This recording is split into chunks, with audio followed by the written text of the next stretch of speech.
What's up, y'all? Straight to the point, man. I had to give me some coffee and some gas. Salute to the whole entire LDBC Lions Den basketball and as well as boxing community. And salute to all my subs rocking with me.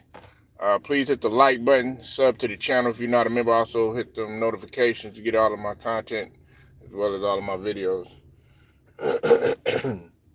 And share this video too. I don't know why motherfuckers be eating breakfast. I don't eat breakfast. What up, Ted? I see you in the building. Yeah, I got, man. Well, I thought you would have had some weed. I thought you'd been rolling up some weed and sipping some syrup, man. You know damn well you ain't drinking no coffee. Ted up in there, man. He up in there, man, pouring up a foe.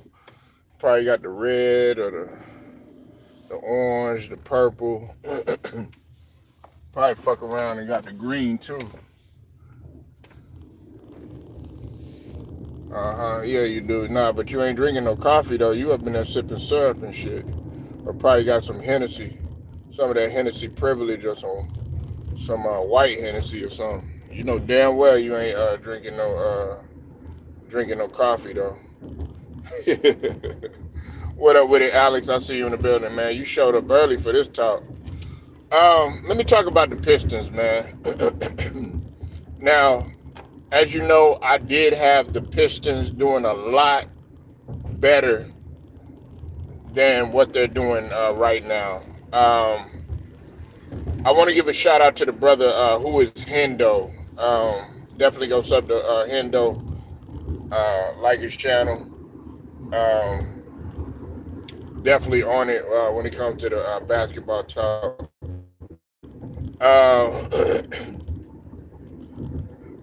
But I can agree with what he's saying, man.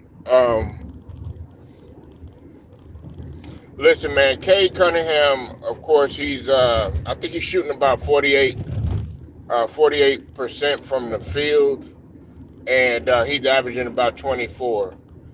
Jaden Duren is doing real solid. Jaden Duren is he's averaging a double-double. Here's where the problem is, though, and it doesn't have anything to do with Bickerstaff. The beautiful brown sugar is in the building. What's up, baby? How you doing? Hope you're doing all right.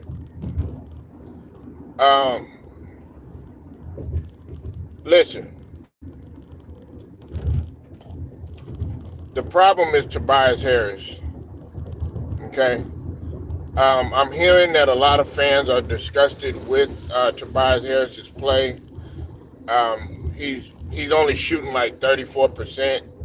Last game, I think he was like 4 for 11. He was like 3 or 4 for 11. Just been absolutely horrible. Tobias really hasn't been the same since he left his first since he left his first stint when he was in Detroit. People got to remember that he was in Detroit at one time, and then of course he went to the Clippers. But oh yeah. Now I usually don't even say that, Ted. You know me, and you know my channel. So do you, Brown Sugar, as well as Alex. I don't like to put that on people, but yes, he is. Okay, he's very inconsistent.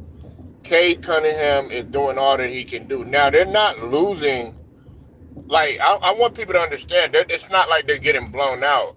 Bickerstaff, I think that first game, when they played Indiana, they played a really tough game, man, and they were actually ahead. They actually did pretty good, but they're losing like really, really close games. But now they're 0-4. Yeah, we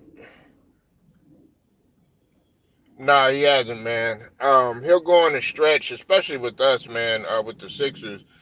I would say his first like 2 seasons, he was solid for us. I can't lie.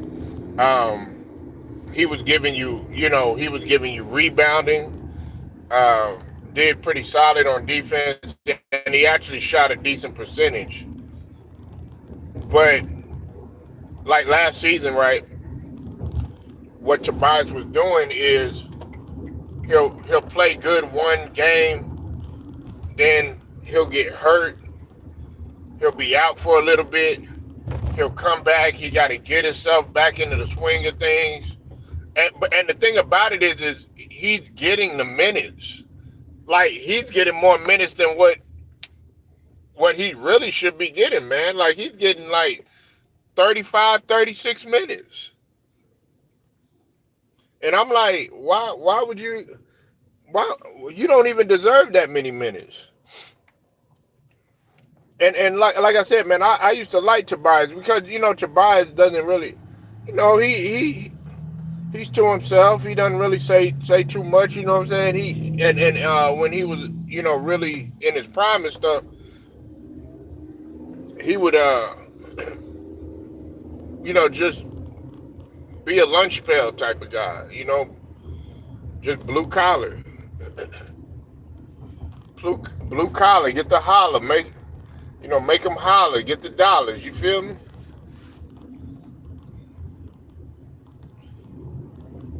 Well, yeah, and he's getting his shots. That's a good point. He's getting his shots. He's just not making them. And see, that's the thing, man. If you're like Ted, I looked at Shaquille O'Neal versus David Robinson, right? I looked at Shaquille O'Neal versus David Robinson. The first time David Robinson and Shaquille O'Neal had played, okay? Many people would get this perception that Shaquille O'Neal was doing his thing against David Robinson. David Robinson was actually annihilating Shaquille O'Neal. Tobias should set a good example with the younger teammates by playing well, especially of you getting heavy minutes. Yeah, exactly. But David Robinson, the reason why I bring this up is because David Robinson was getting his teammates involved. Like, that's the thing. He was a willing passer. You would think, like, off the rip, David Robinson being the scorer that he was just automatically just gonna, take Shaq to the rack or step out and hit the J or just look to score or post up and everything. No, he was actually facing up, and his first couple of possessions, he was feeding it to Avery and feeding it to Elliott and feeding it to different guys that were on his team. Feeding the ball, getting the guys that were cutting and moving and stuff. And he was able to get into the flow and get into the rhythm of the game. He played, and that's what I'm saying. That's what Tobias Harris. That's what he used to do. He used to get into the rhythm of the game.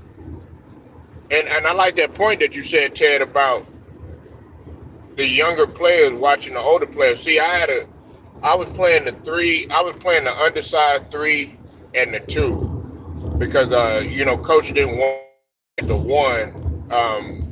The point guard that I had on my squad, he was a better floor general that first season. So every now and then he'll put me at the 1 or whatever. I did a solid job. I never turned the ball over and stuff like that, but I had to get accustomed to the play that they were running, especially on defense. You know what I'm saying?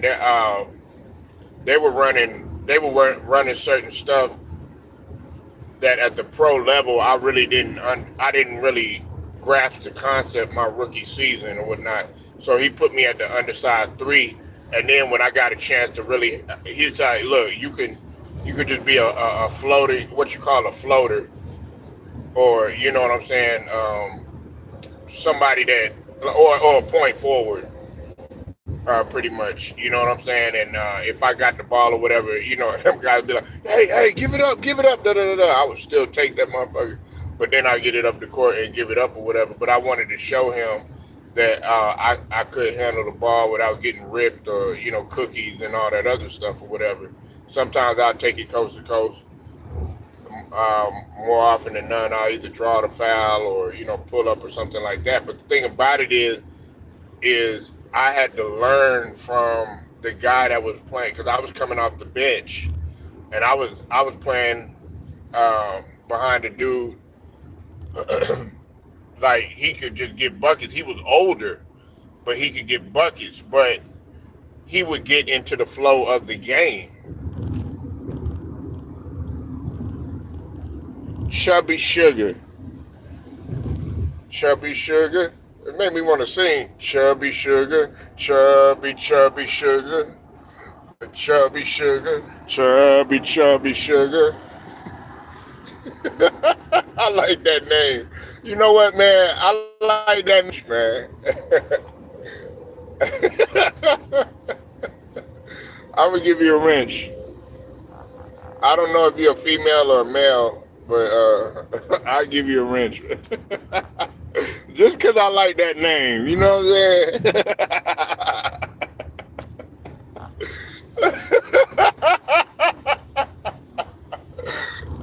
Hey, Ted, the brown sugar, you made me say Jamaica, chubby sugar,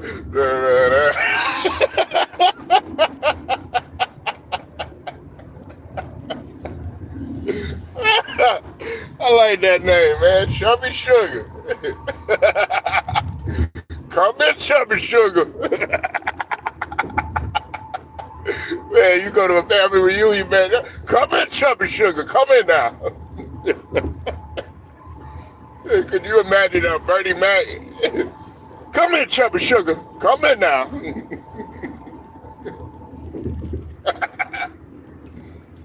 So we got brown sugar, you know what I'm saying? You gotta say brown sugar. You got her things on brown sugar, babe. And then with chubby sugar, come here, chubby sugar.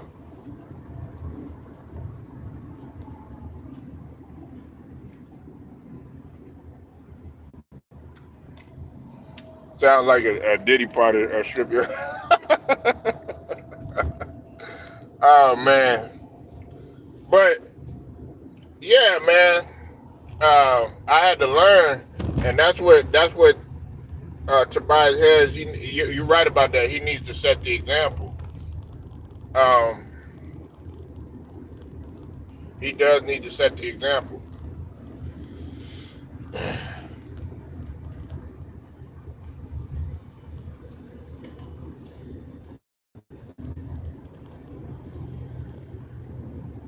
But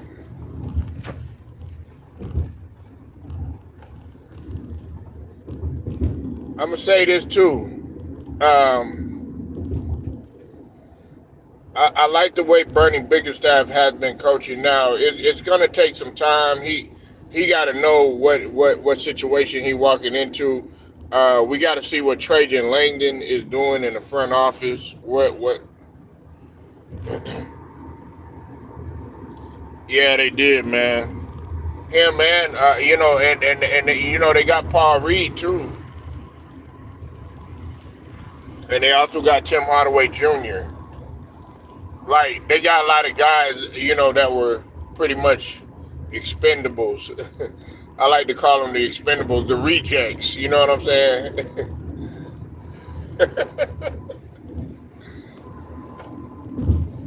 Yeah, I like to call them the rejects.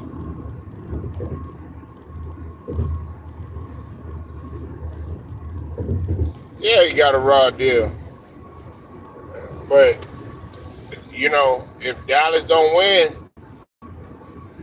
I guarantee you, I can almost guarantee you, Ted, if Dallas don't win, guess who they gonna blame? And it ain't Kyrie Irving. It's gonna be Klay Thompson.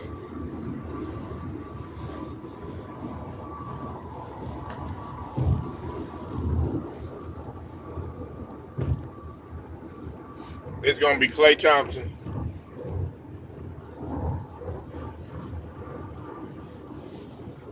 And they gave the smoke to Kyrie Irving in the beginning, but now that Clay came, they're gonna try to use that as an excuse. Now they all the attention's gonna go to Clay. Like, yeah, they're gonna build him up. Clay is back and all this other stuff. But let him have some slippage. Let him go on a couple games where he has a bad game. The media gonna go ham on Clay. You said J Kidd better not treat Clay bad. Look, man. Jason Kidd, man, is hit. Jason Kidd, his relationship with his players, I've always been critical of that. Um, his relationship with Christian Woods, that was a problem. Of course, Tim Hardaway Jr., he had problems with him. Um, he actually had some problems with some players in Milwaukee and when he was in Brooklyn. But at the same time, there were more people that loved Jason Kidd than they hated him. Jason Kidd is one of those coaches, man. You either love his style or you hate it. I happen to love his style. You know what I'm saying? I just don't like the fact how he deals with. He's not a good guy at managing personalities. If that makes any sense, he's like hard nosed. Like, he gonna treat everybody the same. He's not a coach where you could, hey, I'm dealing with this problem, stuff like that. Nah, he'll probably listen to you and stuff like that, but for the most part, he's just a hard nosed individual. I'm talking about in terms of his coaching, but he's a champion for a reason, man. He was a champion. He was a championship assistant coach, and of course, he was a champion as a player. Yeah, Mr. Mean. That was his coach coming up. Gary Payton's dad. Shout out to Oakland. And shout out to Gary Payton because he's coaching too right now. I was watching Gary Payton his press conference, man. Gary Payton used to be in the damn club with Steven Jackson and shit when he was in San Antonio. Yeah, he's a coach now. Yeah, you got to remember, Gary Payton was coaching the Big Three. He was coaching the Big Three. Now he's coaching. He's coaching in college. I forgot. You probably had to look it up, Ted. I forget the name of the school, but yeah, I was looking at that. Yeah, Gary Payton. I always knew. Gary Payton, man. He's got it in him to be a coach, man. Gary Payton is a leader. Now he is a leader, man. He's a bona fide leader. That's no nonsense, and I think he was one of the ones that wasn't really afraid of Jordan like that. You know what I'm saying? You had a lot of guys that feared Jordan on the court. Gary Payton was like, nah, I'll take the assignment.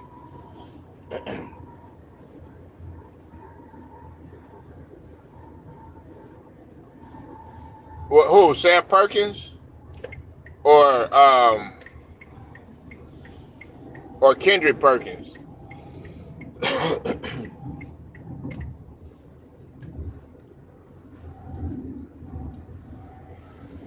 I didn't hear that. I heard the story. Oh, Kendrick Perkins. Nah, I didn't hear that story. But I heard about the story. Well, him and Sean Kemp used to get into it all the time, man. Now, it wasn't like a situation where, okay, you know what, I'm leaving the team and nothing like that. But they were two alphas on the team and whatnot, and they were the best players on that team at that time. But he said that it made for good chemistry. But nah, I didn't hear that story.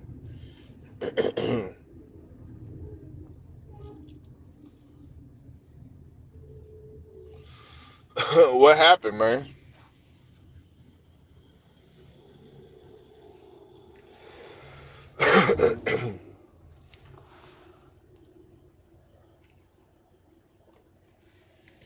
We know how George Carl is. That's not surprising. We know how he is, man. We know how he is. George Carl has always been a snake. He snaked everybody, man. You name it, he did it. He snaked Kenyon Martin. Didn't get along with him. Didn't get along with Melo. Uh, you know, even in the midst of Chauncey Billups having his little it was kind of like Chauncey Billups was trying to uh, get Melo to get better. You know what I'm saying? But he never had a problem with Melo or nothing like that. But even with that whole situation, Chauncey Billups had words with George Carl.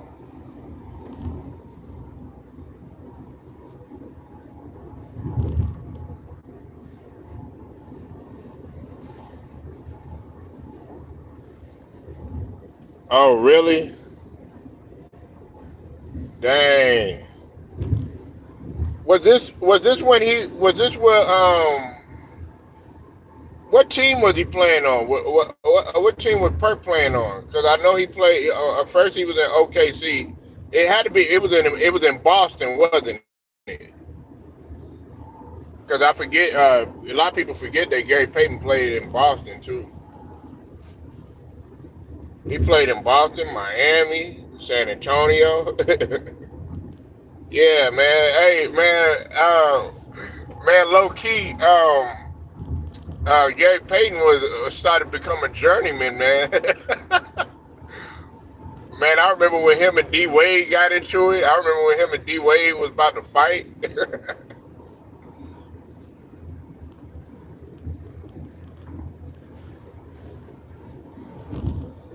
Yeah, I remember that.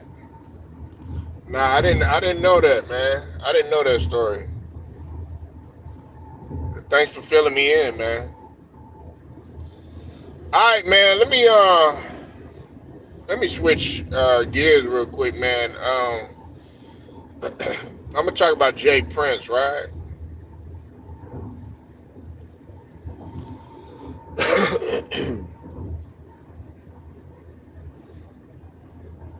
Yeah, he became a journeyman, man. It was like, just go ahead, man, and check out, man. It's time for you to go ahead and call it quits. But um, Jay Prince, there was a rumor going around that his house got raided and stuff like that. That's not true. Okay, his house didn't get raided. Um, he shut those rumors down. I know there's a lot of people that they're not too fond of Jay Prince. I don't have no problem with Jay Prince and the Prince family. Like um, a lot of people feel like it was a whole with the whole offset situation and stuff like that. People can't take their mind or grasp their minds off of that. But his house didn't get raided. I mean, yeah, there wasn't. He he didn't get quit. Now I'm gonna say this though, his house may have not got raided, but I wouldn't be surprised if somebody ran up on him to question him about some things. You know what I'm saying? But there you have, we don't know. You know what I'm saying? Nobody was there. Um, I don't want to hear nothing about my sources. This my sources. Also, Stephen A. My sources. My sources said, you ain't got no damn sources, man. Your sources that big ass head of yours. That's it. That's your sources. That's the only source you got. Your imaginary sources and shit. Come on, y'all.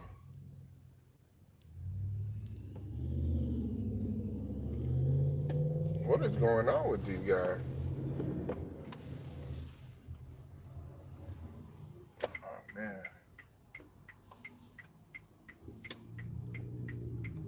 I can't even go, man.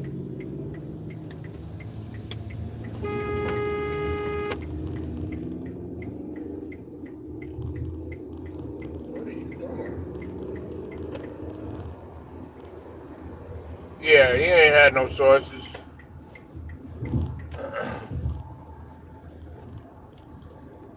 So I'm shutting down that rumor right now. Jay Prince did not. His house ain't get raided. Ain't nothing happened. You know what I'm saying? If it did happen, the mainstream media would have been all on it, man. It's just a rumor, man. He shut it down real quick. Um,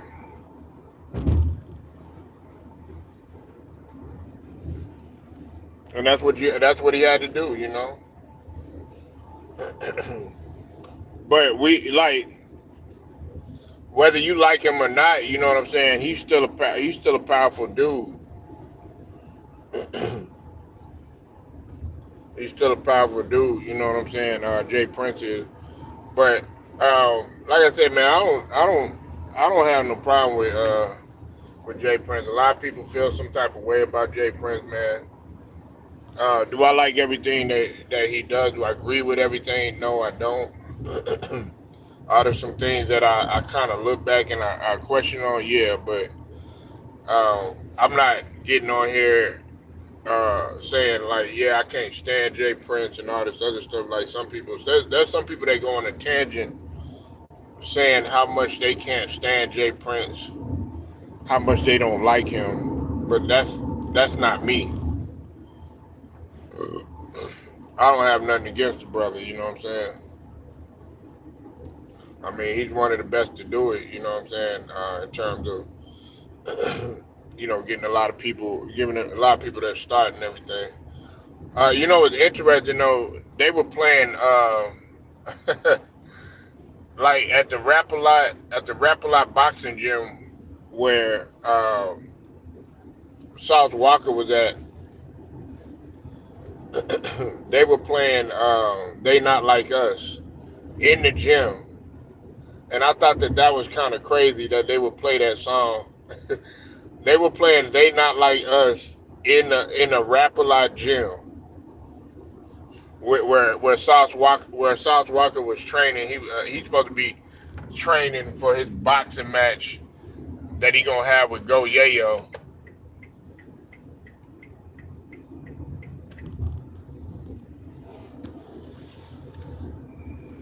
So I don't believe, man. I don't. His house didn't get raided, man. But like I said, I'm pretty sure there's some people that probably question him. They probably ask him some questions because the whole industry, man, is finna get shaken up right now. You got to think about what's all happening. You got Lil Durk, in which I'm getting ready to talk about right now. Um, you got the whole situation that happened with you got Cornelius getting ready to go to court and get his sentencing. And then you got uh, Diddy, of course. Uh, Big Meech is officially, well, he's in the halfway house, but he's no longer in prison. And not that doesn't have to do with anybody going in, but a lot of people feel like Big Meech, like he knows some things. and of course he did. I mean, he was around the industry. He was around some some uh some big names, and Big Meech was a big name himself.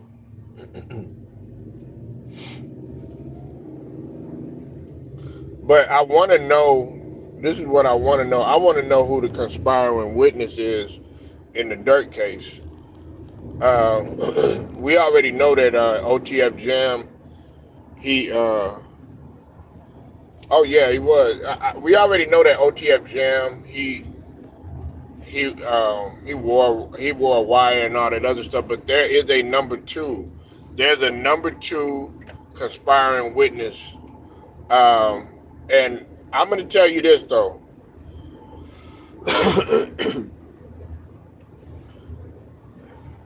The jury in this case or whatever, 9 times out of 10, these jurors are not going to know anything about the streets. So when the prosecution, when they start saying what Durk was doing and all this other stuff or whatever,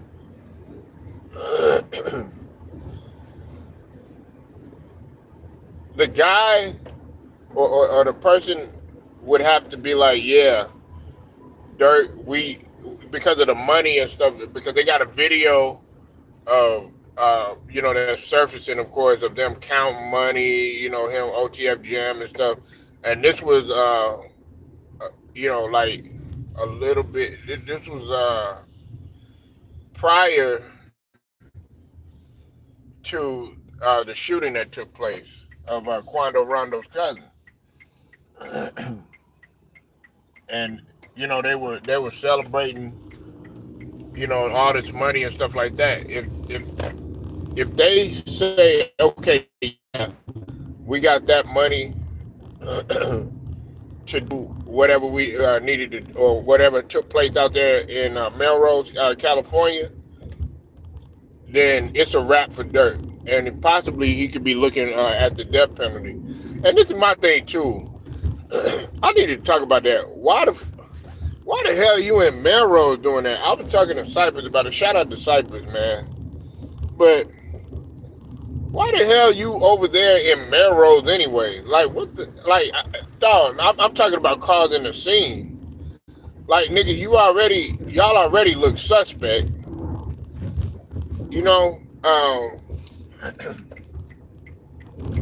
Man, people go out there to Melrose and places like Beverly Hills and, to go shopping, man, and go have a little mimosa or something like that.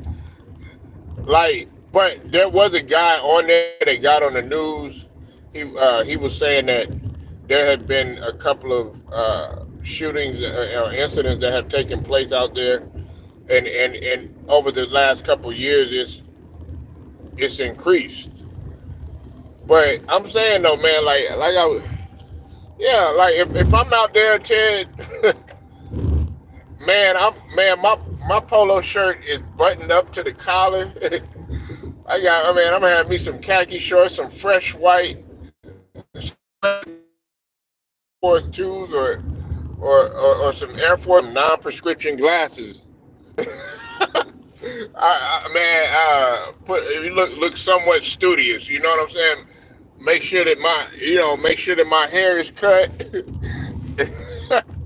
Make sure that what I'm saying. I'm gonna make sure.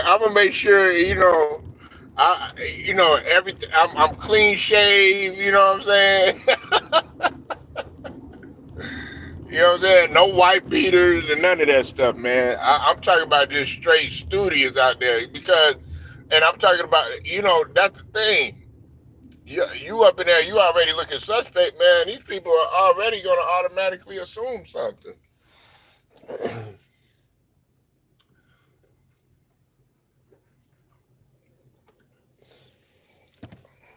I don't want I don't want no type of attention towards me at all. Just I want to be able to blend in. Now, if you go to a different environment, okay, yeah, if you want to stand out, stand out. But in a place like that, you standing out and stuff like that, more often than none, these people they're gonna feel some type of way. Yeah, low profile. But I mean, you can't be a low profile if you black. Anyways, I mean, they automatically, unless you're real articulate, unless know how to, and a lot of people don't know that is a form of being street smart. You know what I'm saying?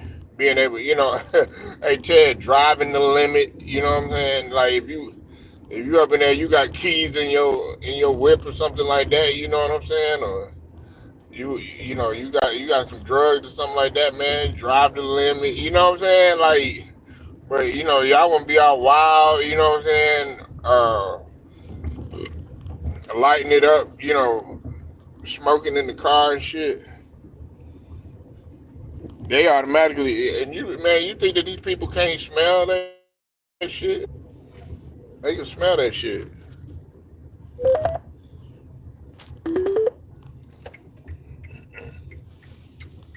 They can smell that shit.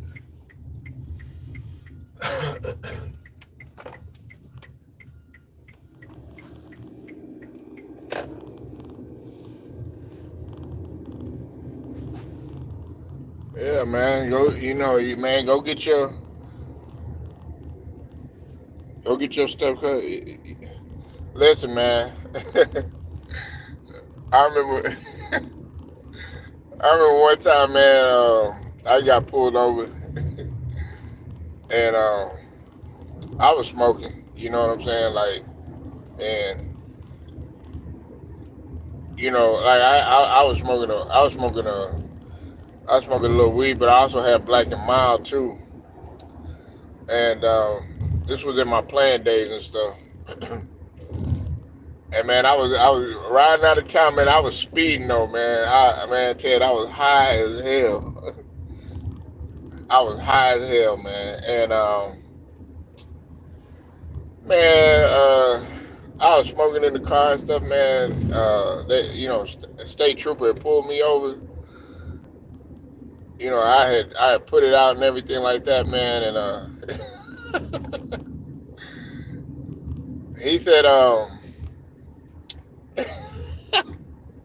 he sat up there, man. He was like, yeah, you know how fast you were going, da da da, all this other stuff. I was like, yeah.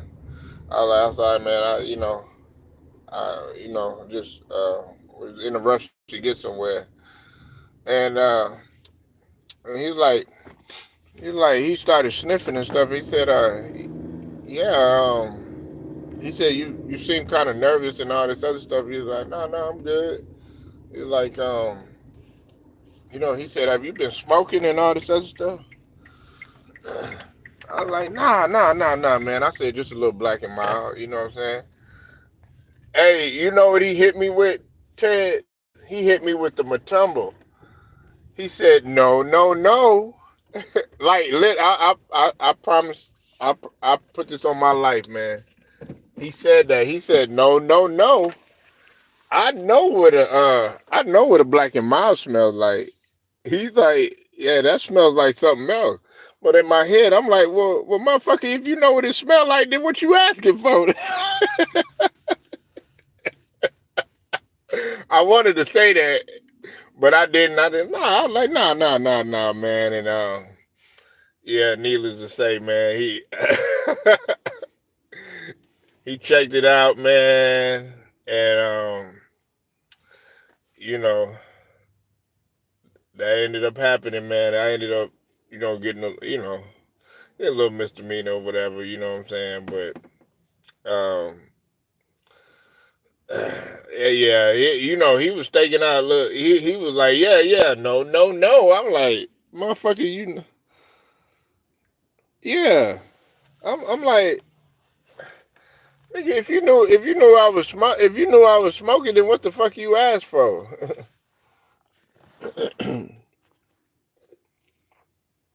We know Brown Sugar would have said it. Brown Sugar ain't got no filter.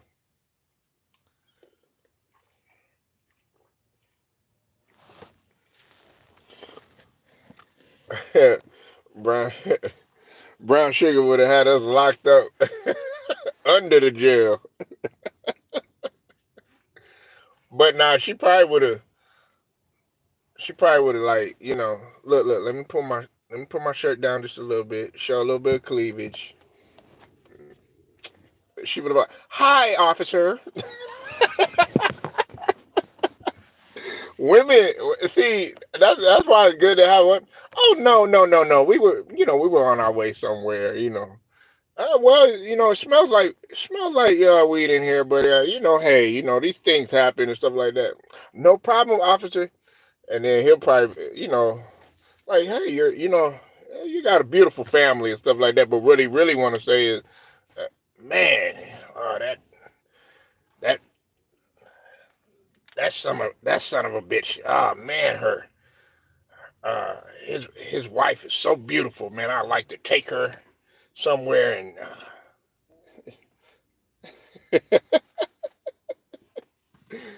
that's what they thinking in their mind and shit. You know what I'm saying? But out what they gonna say is, yeah, you have a lovely day and stuff like that. But see, if it's just you by yourself, you know what I'm saying? They gonna, but you got a female, you got family and stuff like that. 9 times out of 10, they really not gonna fuck with you. You know what I'm saying? Like if you like really, depending on where you at, you just do what your ass is told. You know what I'm saying? And try to be quick as possible. Don't give them no reason to fuck with you. Make sure your license straight, everything straight, no warrants, none of that shit. You know what I'm saying? And just, but have your cell phone on. Have your cell phone on record. That's the first thing you do. You see them lights, put your cell phone on record. And also be on YouTube too. You know what I'm saying? That's a good way. Because then if something happened, that shit'll be recorded too. You know, because you can, like, okay, if you're gonna have to place your hands on the steering wheel and all that stuff. You know what I'm saying? But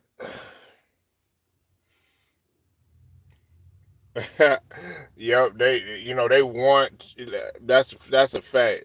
That's why Brown Sugar, she she be giving us nuggets, man, dropping them nuggets, dropping them gems. Yeah, make sure your phone is charged, all that shit. If you got a gun, if you got a gun or whatnot in Texas, um, you know, it is open. It's an open carry state, and it's legal. I know in Texas legally, you just have to have your gun. It, you have to have it put away. And if you do have, if it is visible, if it's visible, you have to have of course, you got to have a permit with it, but you can not have a permit and still be able to carry. It's open carry, but it has to be concealed, whether it's under your seat, glove compartment, that sort of thing. But if you have it in a holster and it's visible, you gotta have a permit. You tell them you have a weapon in the car. You know what I'm saying? Now, depending on where you at, I don't know the gun. I know the gun laws are strict in New York, and I don't know the gun laws in Ohio, Ted. DMV, I don't really know. Sugar Mama, and I know Cali got some strict gun laws, but out here in Texas, it's open carry. And then if you're a felon, of course, if you're a felon, you got a couple years before you can. Everybody got this perception. Oh man, I'm a felon. I can't carry anymore. That's not true. That's not true. You got. I think it's two. It's like 2 or 3 years, and then after that, then you could have it in your house and you could carry. Yeah. But in New York, you can't have the magazine in there. You can't have the clip. The clip has to be separate from the pistol. You know what I'm saying? If you fuck around and you go to a place like New York, this I know for sure. If you go to New York and you can, nigga, you riding in there, man, you got the magazine in your damn you got the mag inside there with one in the chamber. Oh man, you getting hella time.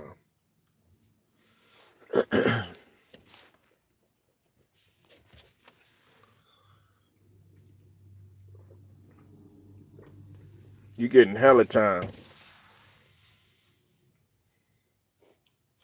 But I advise everybody, Brown Sugar knows this. I advise everybody to learn how to shoot a gun and carry one. And Brown Sugar then she loves the fight game too. Learn how to fight too. You know, these people try to put tactics on you and stuff like that. Nah, man, if you know some shit, you know what I'm saying, and you could actually get yourself out of some trouble with that, and learn how to defend yourself. Now I know me and Brown Sugar talked about this a while back. Of course, when your hands are registered, your hands and feet are registered. You can't carry. But I still had a shitload of partners, man. They said fuck all that. My hands is registered, feet is registered, and my gun is registered. My guns, my guns. That's how my uncles were. They was in the military. They hands and feet registered, all that other stuff, but they still were carrying. They still were, you know, carrying guns, all that stuff.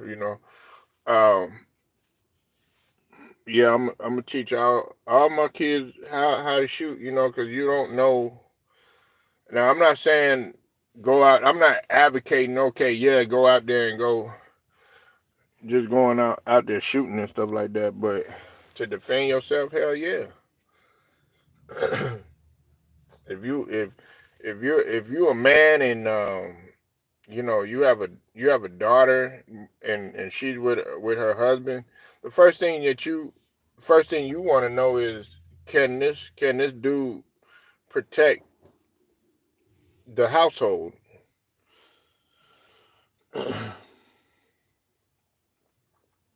Yeah, I know, sugar, and I would want you to, cause these guys, especially if a guy is like 6'5" and 200 or something pounds or stuff like that or whatever, you know what I'm saying? Or at least carry some sort of weapon. If not that, carry a taser or something. Hold on one second, y'all. All right, hold on.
My bad, y'all.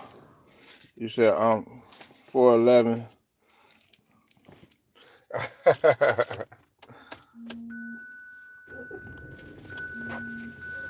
Yeah, brown sugar, a little thing.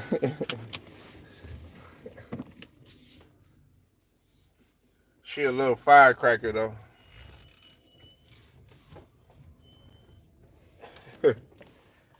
Brown sugar won't come up there often and cook, but when she does, everybody be like, she like brown sugar like sure like you want her to come up on the panel. You want more of her because she'll come up there every now and then. They'll be like, wow, I didn't know she had that much logic. They were like, yeah, man, you need to have her on here more often. Da, da, da.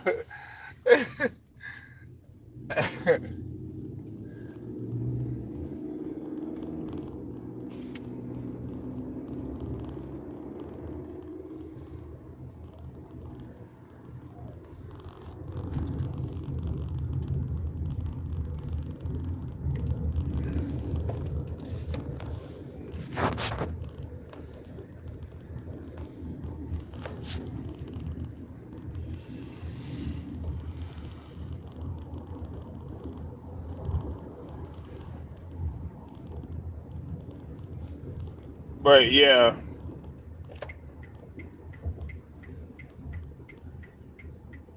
definitely protect yourself. I believe in that.